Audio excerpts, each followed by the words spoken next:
Hello everyone, আমি doctor Gautam বিশ্বাস। আজকে আমাদের আলোচনার বিষয়বস্তু হচ্ছে গলা ফোলা বা নেক সোয়েলিং। নেক সোয়েলিং কী কারণে হতে পারে? 1 নম্বর, আমাদের গলায় যে লিম্ফ নোডস রয়েছে, সার্ভাইকাল লিম্ফ নোডস, যেটাকে আপনারা বলেন যে গ্ল্যান্ড ফুলেছে, সেই লিম্ফ নোডসগুলো যদি ফুলে ওঠে তাহলে আমাদের এখানে নেক সোয়েলিং ডেভেলপ করতে পারে। লিম্ফ নোডস কী কারণে ফুলতে পারে না, যদি লিম্ফ নোডে কোনো ইনফেকশন হয়, সেটা ভাইরাল হতে পারে, সেটা ব্যাকটেরিয়াল হতে পারে, বা সেটা অন্য কোনো ইনফেকশনও হতে পারে, যেমন টক্সোপ্লাজমা। তো এই ইনফেকশনে আমাদের লিম্ফ গ্ল্যান্ড কিন্তু ফোলে, তো সেখান থেকে আমাদের গলা ফোলা হতে পারে।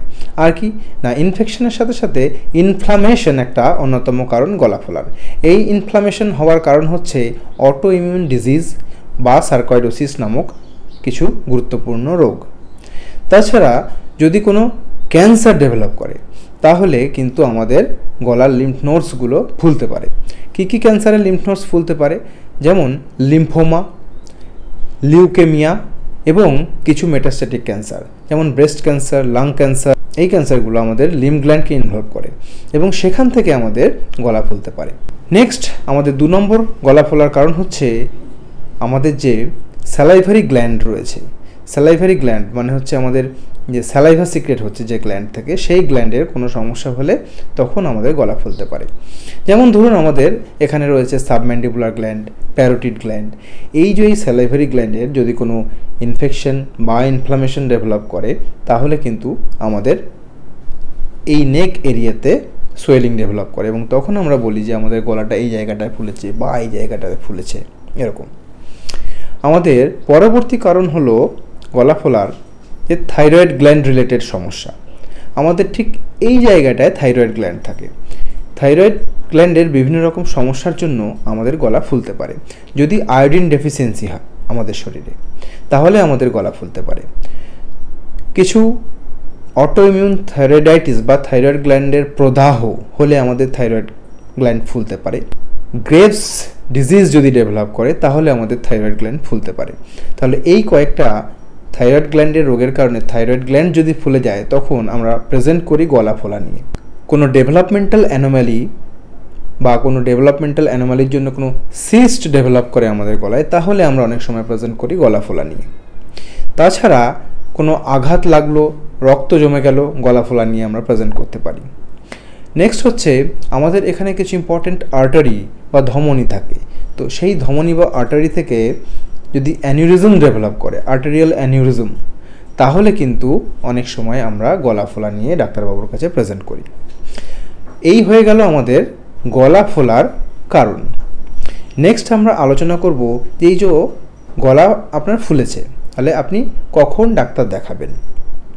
সবার প্রথমে বলবো যে যদি আপনার এরকম কোনো সোয়েলিং আপনি গলায় দেখেন তাহলে বুঝতে পারলে অবশ্যই ডাক্তার দেখাবেন, তাতে আপনার অসুবিধে থাক বা না থাক। এবার ধরুন আপনি ডাক্তারবাবুকে দেখিয়েছেন, ডাক্তারবাবু দেখে বুঝে আপনাকে কিছু ওষুধ দিয়েছে এবং আপনাকে বলেছেন যে আপনার কোনো এই মুহূর্তে চিন্তা করার কিছু নেই, ওষুধগুলো কন্টিনিউ করুন। অনেক দিন এরকম চলছে, তারপর হঠাৎ করে আপনি দেখলেন আপনার যে গলার যে ফোলা অংশটা সেটা খুব র্যাপিডলি সাইজে বেড়ে গেল। তখন আপনি আবার আপনার ডাক্তারবাবুর সাথে কনসাল্ট করবেন। যদি দেখেন যে ওই ফোলা জায়গায় ভীষণ ব্যথা শুরু হয়ে গেল কোনো কারণে হঠাৎ, তখন আপনি ডাক্তারবাবুর সাথে কনসাল্ট করবেন। যদি আপনি দেখেন যে আপনার গলার আওয়াজ বা গলার স্বরটা চেঞ্জ হয়ে যাচ্ছে তাহলে আপনি আবার ডাক্তার দেখাবেন। যদি আপনি কখনো দেখেন যে এই ফোলার জন্য আপনার খাবার দাবার গিলতে বা খেতে সমস্যা হচ্ছে বা শ্বাসকষ্ট হচ্ছে, তখন আপনি অবশ্যই ডাক্তার দেখাবেন। তাছাড়া যদি কখনো এই গলা ফোলার সাথে আপনি দেখেন যে আপনার জ্বর আসছে, ঘাম হচ্ছে এবং শরীরের ওজন আস্তে আস্তে কমে যাচ্ছে, আপনি জীর্ণশীর্ণ হয়ে যাচ্ছেন, তখন কিন্তু আপনাকে অবশ্যই ডক্টর কনসাল্ট করতে হবে।